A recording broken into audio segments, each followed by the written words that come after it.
केबी 10th class में एक बार फिर आप सबका स्वागत है। आज की क्लास में हम विभिन्न मनोवैज्ञानिकों की प्रमुख पुस्तकों के बारे में अध्ययन करेंगे। सबसे पहले हम बात करते हैं अरस्तू की, जिन्हें लुंडिन ने पहला वास्तविक मनोवैज्ञानिक कहा है। इनकी प्रमुख पुस्तक परवा नेचुरेलिया, जिसमें उन्होंने ह्यूमन एक्सपीरियंस और ह्यूमन बिहेवियर की व्याख्या की है। इसके अलावा डी एनिमा, जिसमें इन्होंने आत्मा के स्वरूप की व्याख्या की है। डी ऑरेटोर, जिसमें इन्होंने ऐसे फैक्ट्स बताए हैं जिनसे भाषण देने वाला व्यक्ति अपने श्रोताओं के संवेगों पर काबू रखता है। एथिक्स, जिसमें इन्होंने सेल्फ कंट्रोल के बारे में बताया है। और पॉलिटिक्स, जिसमें इन्होंने इंटरपर्सनल रिलेशन पर प्रकाश डाला है। रेन डेकार्टे, जिन्होंने 1649 में the passion of the soul इस नाम से पुस्तक प्रकाशित की।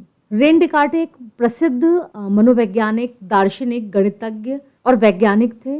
इनके मनोविज्ञान को कार्टेशियन मनोविज्ञान कहा जाता है। जॉन लॉक, जिनकी प्रमुख पुस्तक an essay concerning human understanding 1695 में प्रकाशित हुई थी। जॉर्ज बर्कले, जिनकी प्रसिद्ध पुस्तक an essay towards a new theory of vision 1709 में प्रकाशित हुई थी। A treatise concerning the principles of human knowledge 1710 में प्रकाशित हुई थी। डेविड ह्यूम, इनकी पुस्तक a treatise on human nature 1739 में प्रकाशित हुई थी। जेम्स मिल द्वारा 2 पुस्तकें लिखी गईं। N analysis of the phenomenon of the human mind, जो कि 1829 में प्रकाशित हुई थी।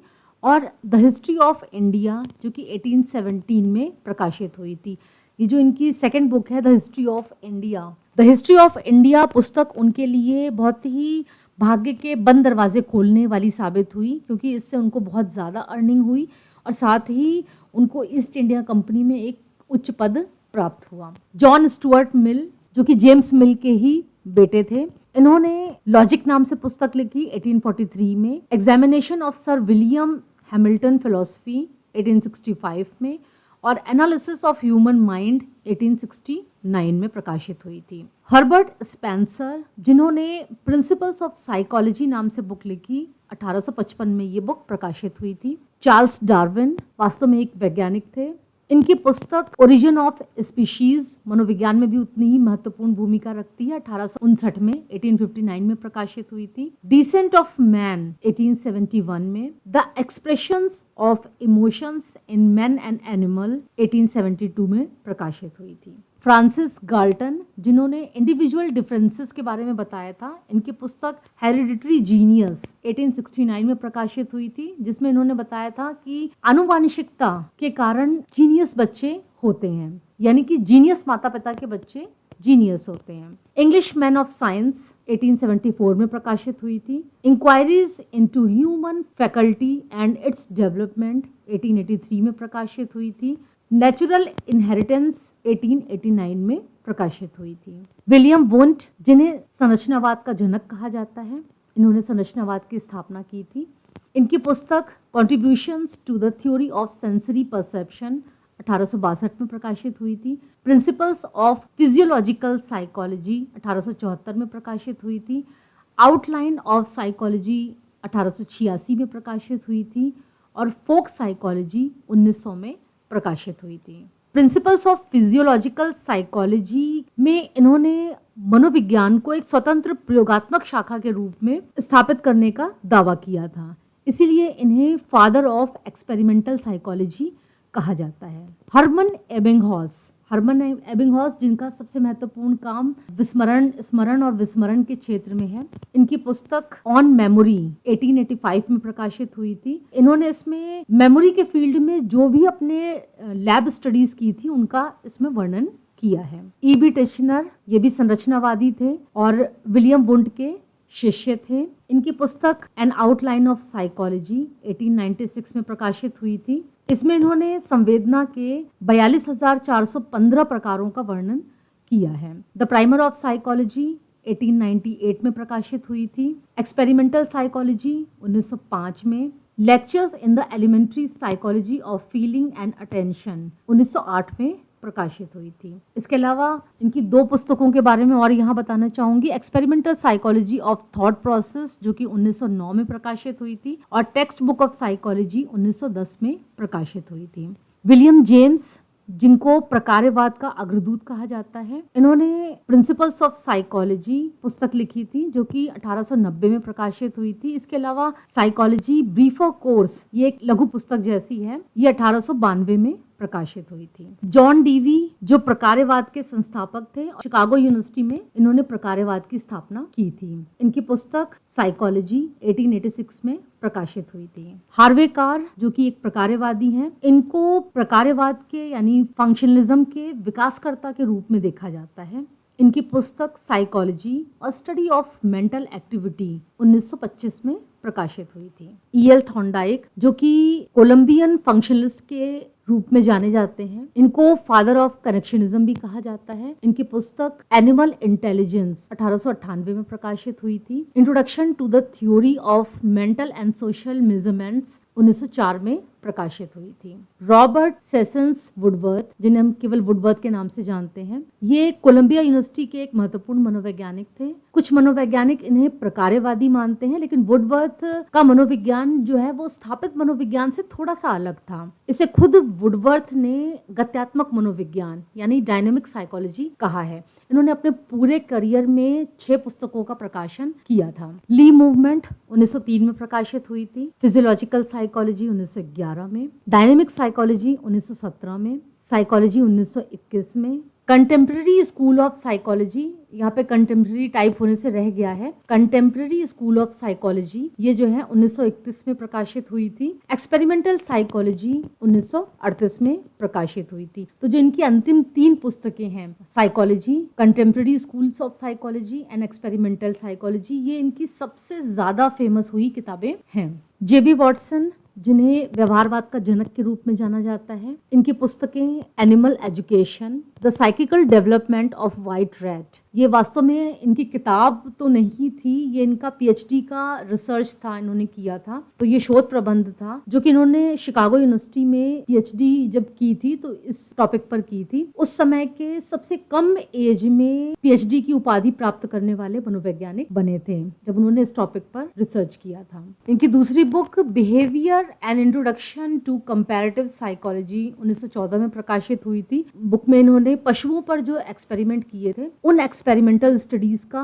बहुत ही विस्तृत वर्णन किया था और साथ ही ये भी कहा था कि पशु मनोविज्ञान यानी तुलनात्मक मनोविज्ञान का एक स्वतंत्र स्थान हो सकता है, यानी कंपैरेटिव साइकोलॉजी जो है वो मनोविज्ञान के एक स्वतंत्र रूप से स्थापित की जा सकती है, यानी कंपैरेटिव साइकोलॉजी को एक स्वतंत्र स्थान मिल सकता है। Psychologist from the stand point of a behaviourist 1919 में प्रकाशित हुई थी। इसमें इन्होंने पशु मनोविज्ञान के सिद्धांतों को ह्यूमन बिहेवियर प्रॉब्लम पर अप्लाई किया था। बिहेवियरिज्म 1925 में प्रकाशित हुई थी। इसमें पर्यावरणवाद यानी एनवायरमेंटलिज्म पर बहुत जोर दिया था। The psychological care of the infant and child 1928 में प्रकाशित हुई थी, जिसमें उन्होंने बच्चों के पालन पोषण में मनोविज्ञान का उपयोग कैसे किया जाता है ये बताया था। एडविन आर गथरी, जिनको कहीं पर गुथरी भी कहा जाता है, ये एक जाने माने व्यवहारवादी हैं। इनकी कुछ प्रमुख पुस्तकें हैं। द साइकोलॉजी ऑफ लर्निंग 1938 में प्रकाशित हुई थी। सेम इसी साल में the psychology of human conflict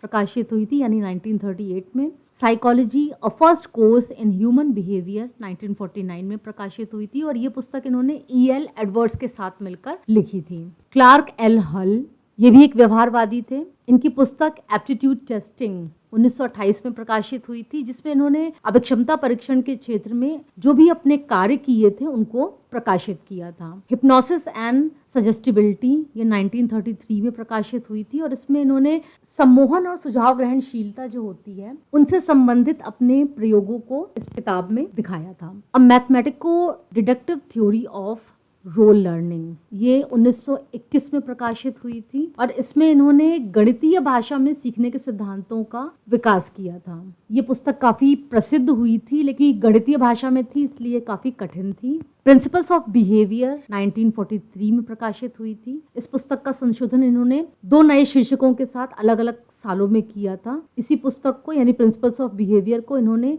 essentials of behaviour नाम से 1951 में प्रकाशित किया था और अ बिहेवियर सिस्टम के नाम से इन्होंने 1952 में इसको रिवाइज करके प्रकाशित किया था। B.F. स्किनर ये एक व्यवहारवादी थे और लर्निंग के क्षेत्र में इन्होंने बहुत सारा वर्क किया था और ये ऑपरेंट कंडीशनिंग के लिए फेमस हैं। इनकी पुस्तक द बिहेवियर ऑफ ऑर्गेनिज्म 1938 में प्रकाशित हुई थी, जिसमें इन्होंने अपने एक्सपेरिमेंटल साइकोलॉजी और रिसर्चेस का विस्तृत वर्णन किया है। साइंस एंड ह्यूमन बिहेवियर 1953 में प्रकाशित हुई थी। इसमें इन्होंने मनोवैज्ञानिक नियमों का उपयोग लैब के बाहर के क्षेत्र जैसे कानून, शिक्षा, धर्म और जो सोशल प्रॉब्लम्स होती हैं उनके स्टडीज में किया था। वर्बल बिहेवियर 1957 में प्रकाशित हुई थी। इसमें इन्होंने भाषा का विश्लेषण मनोवैज्ञानिक दृष्टिकोण से किया था। ये अलग बात है कि ये विश्लेषण भाषाविदों को बिल्कुल भी पसंद नहीं आया। शेड्यूल्स ऑफ रीइंफोर्समेंट 1957 में प्रकाशित हुई थी और ये पुस्तक इन्होंने C.B. फेस्टर के सहयोग से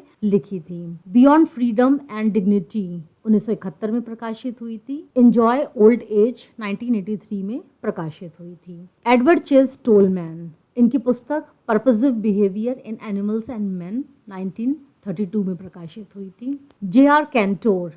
कैंटोर जो है वो अंतर व्यवहारवाद के जनक माने जाते हैं, यानी कि इंटर बिहेवियरिज्म के जनक माने जाते हैं। इनकी पुस्तक प्रिंसिपल्स ऑफ साइकोलॉजी 1924 में प्रकाशित हुई थी। An outline of social psychology 1929 में प्रकाशित हुई थी। A survey of the science of psychology 1933 में प्रकाशित हुई थी। प्रॉब्लम्स ऑफ फिजियोलॉजिकल साइकोलॉजी 1947 में प्रकाशित हुई थी। इंटर बिहेवियरल साइकोलॉजी 1958 में प्रकाशित हुई थी। The scientific evolution of psychology 1963 में प्रकाशित हुई थी। इसमें इन्होंने मनोविज्ञान का इतिहास लिखा है। साइकोलॉजिकल लिंग्विस्टिक्स 1977 में प्रकाशित हुई थी। कल्चरल साइकोलॉजी 1982 में प्रकाशित हुई थी। अल्बर्ट बेंडोरा का संबंध सॉफ्ट बिहेवियरिज्म से है। इनकी पुस्तक एडोलसेंस अग्रेशन 1959 में प्रकाशित हुई थी और सोशल लर्निंग 1977 में प्रकाशित हुई थी। ये दोनों ही पुस्तकें उन्होंने रिचर्ड वॉल्टर्स के सहयोग से लिखी थी। इन बुक्स पे इनके सिद्धांत, इनकी पद्धतियां जो है उनका काफी डिटेल में इन्होंने वर्णन किया है। मैक्स वर्दाइमर, जिन्हें कहीं कहीं पर वर्दीमर या वर्दाइमर भी लिखा जाता है, ये गेस्टाल्टवाद के संस्थापक थे। इन्होंने एक पुस्तक प्रकाशित की थी जिसका नाम है प्रोडक्टिव थिंकिंग। वर्दाइमर की मृत्यु 1943 में यानी 1943 में हुई थी और उनकी मृत्यु के 2 साल बाद ये किताब प्रकाशित हुई थी यानी 1945 में। और ये जो किताब है प्रोडक्टिव थिंकिंग, ये अपने समय की बहुत ज्यादा फेमस टेक्स्ट बुक रही। वुल्फगैंग कोहलर जो कि गेस्टाल्टवादी थे, इनकी पुस्तक द मेंटालिटी ऑफ एप्स, इसमें इन्होंने सीखने की क्रिया सूझ के द्वारा होती है यानी इंसाइट के द्वारा होती है, इसके बारे में बताया था। ये 1917 में प्रकाशित हुई थी। कर्ट कोफका जो कि एक गेस्टाल्टवादी थे, इनकी पुस्तक प्रिंसिपल्स ऑफ गेस्टाल्ट साइकोलॉजी 1935 में प्रकाशित हुई थी। इसके अलावा इन्होंने कई शोध पत्र प्रकाशित किए थे, जिनमें perception and introduction to gestalt theory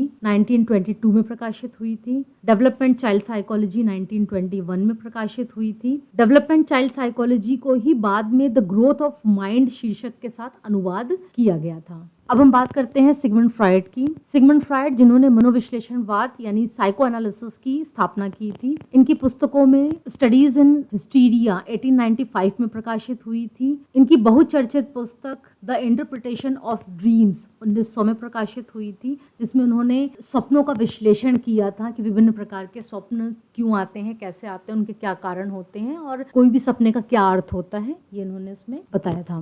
group psychology and the analysis of the ego 1922 में प्रकाशित हुई थी, जिसमें इन्होंने ग्रुप फॉर्मेशन का इंटरप्रिटेशन दिया है। सिविलाइजेशन एंड इट्स डिसकंटेंट्स 1930 में प्रकाशित हुई थी, जिसमें इन्होंने ह्यूमन कॉन्फ्लिक्ट्स की व्याख्या की है। The psychopathology of everyday life 1901 में प्रकाशित हुई थी। 3 essays on the theory of sexuality 1905 में प्रकाशित हुई थी। टोटम एंड टैबू 1913 में प्रकाशित हुई थी, जिसमें इन्होंने समाज मनोविज्ञान के ऐसे पहलुओं पर प्रकाश डाला था जो कि वर्जित हैं, यानी जिनके बारे में जनरली बात नहीं की जाती है। इंट्रोडक्शन टू साइको एनालिसिस 1917 में प्रकाशित हुई थी, यानी 1917 में प्रकाशित हुई थी। ये इनकी सर्वाधिक चर्चित पुस्तकों में से एक थी, जिसमें इन्होंने अचेतन मन के बारे में विस्तार से बताया है। कैरन हॉर्नी, ये एक महिला मनोवैज्ञानिक थी जो कि नव फ्राइडवादी थी। इनकी 4 प्रसिद्ध पुस्तकें हैं। The neurotic personality of our time, ये 1937 में प्रकाशित हुई थी। आवर इनर कॉन्फ्लिक्ट्स, ये 1945 में प्रकाशित हुई थी। सेल्फ एनालिसिस 1942 में, और न्यूरोसिस एंड ह्यूमन ग्रोथ 1950 में प्रकाशित हुई थी। एरिक फ्रॉम को नव फ्राइडवादी माना जाता है, लेकिन ये अपने आप को मनोविश्लेषक न मानकर समाज विश्लेषक यानी सोशल एनालिस्ट मानते थे। इनकी 3 प्रसिद्ध पुस्तकें हैं। एस्केप फ्रॉम फ्रीडम 1941 में प्रकाशित हुई थी। इसमें इन्होंने ये बताया है कि जैसे जैसे व्यक्ति खुद को डेवलप करता है यानी विकसित करता है, उसमें स्वतंत्रता की भावना प्रबल होती जाती है, लेकिन इस प्रयास में यानी खुद को स्वतंत्र करने के प्रयास में वो बिल्कुल अकेला अलग थलग होता जाता है। व्यक्ति कहीं ना कहीं अपनी लाचारी और असुरक्षा एकांतता से पलायन करना चाहता है। क्यों पलायन करता है या क्यों पलायन करने की कोशिश करता है? क्योंकि वो जो है उसके लिए असहनीय हो जाती है। वो जो एकांतता, वो जो असुरक्षा होती है उसके लिए असहनीय हो जाती है। ऐसा उन्होंने एस्केप फ्रॉम फ्रीडम में बताया है। मैन फॉर हिमसेल्फ 1947 में प्रकाशित हुई थी। द सेम सोसाइटी 1950 में प्रकाशित हुई थी। ये तीनों ही पुस्तकें बहुत चर्चित पुस्तकें थी। हैरी स्टैक सुलिवान, जो कि नव फ्राइडवादी कहे जाते हैं, इनकी पुस्तक कंसेप्शन ऑफ मॉडर्न साइकेट्री, ये बहुत चर्चित पुस्तक है जो कि 1947 में लिखी गई थी। The international theory of psychiatry 1953 में लिखी गई थी। कहीं कहीं पर इसका 1949 भी जिक्र आता है, पर गूगल में 1953 मिलता है। The international theory of psychiatry ये 1953 में प्रकाशित हुई थी। 1949 में इनकी मृत्यु हुई थी और इनकी मृत्यु के बाद ये किताब प्रकाशित हुई थी। एरिक एरिक्सन, जो कि नव फ्राइडवादी थे, इनकी पुस्तक चाइल्डहुड एंड सोसाइटी, ये बहुत ही महत्वपूर्ण पुस्तक है जो कि 1950 में प्रकाशित हुई थी। आइडेंटिटी, यूथ एंड क्राइसिस 1968 में प्रकाशित हुई थी। गांधीज ट्रुथ, ये भी सेम ईयर यानी 1968 में प्रकाशित हुई थी, लेकिन गूगल में 1969 दिखाता है। और ये जो पुस्तक है गांधीज ट्रुथ, इसके लिए इन्हें पुलित्जर अवार्ड मिला था और साथ ही साथ नेशनल बुक अवार्ड भी इन्हें मिला था। इसके अलावा इनकी 2 किताबें और हैं। टॉय एंड रीजन, जो कि 1977 में प्रकाशित हुई थी, और एडल्टहुड, जो कि 1978 में प्रकाशित हुई थी। विलियम मैकडूगल, इन्होंने मन ऊर्जा मनोविज्ञान का प्रतिपादन किया था। मन ऊर्जा मनोविज्ञान यानी हॉर्मिक साइकोलॉजी।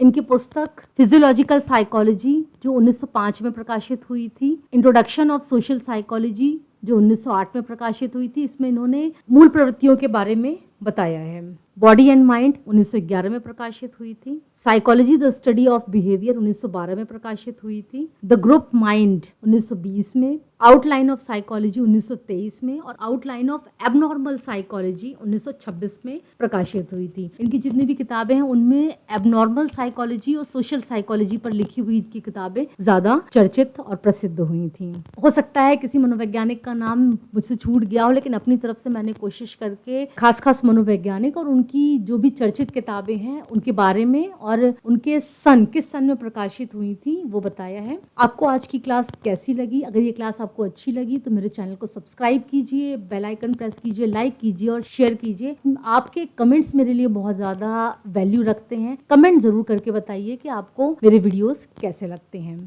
Thank you.